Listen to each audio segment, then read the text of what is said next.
sekitar 50 meter. Diduga lahan diserobot oleh pihak perusahaan, Megawati bersama ahli waris yang lainnya adu ke PT Wahana Bara Sentosa atau WBS ke Sentra Pengaduan Kepolisian Terpadu Polda Sumsel.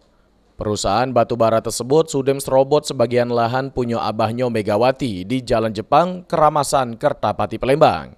Alhasil, pelapor pun lapor ke peristiwa ini dengan pasal 385 KUHP dan atau pasal 266 KUHP dan atau pasal 263 KUHP. Karena ngerasa punya sertifikat dari Badan Pertanahan Nasional Sumsel seluas 40 hektar. Pelapor nuntut pemotongan lahan abahnya yang dijadi ke PT WBS untuk jalur transportasi darat. Selain itu, perusahaan tersebut ngeklaim tanah tersebut sampai masang pelang sama pembangunan pos. Megawati selaku salah siko ahli waris ngato ke aman tanah seluas 40 hektar tersebut sudah dibuat sertifikat sebanyak 40 iko. Namun 6 iko sertifikat itulah yang diserobot oleh perusahaan.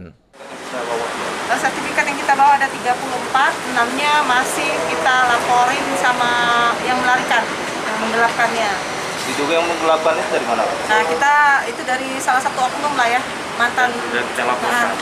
Yang sudah kita laporkan itu ada suratnya kok di Polresta. Oh, mungkin setelah ini upaya apa yang akan kita lakukan? Upayanya ya kita akan melakukan penutupan jalan. Karena kita merasa dikuasai, jadi kita akan melakukan penutupan jalan. Misalkan minta keadilan. Nah, dia pasang pelang, dia pasang pos di lokasi tanah, sudah itu dia. Katanya memiliki. Yang bilang print itu siapa? PT dari pihak PT. Iya, dari pihak PT dan pihak legalnya mengatakan itu dia. PT apa, Bu? PT WBS. WBS. Mulyadi, PAL TV.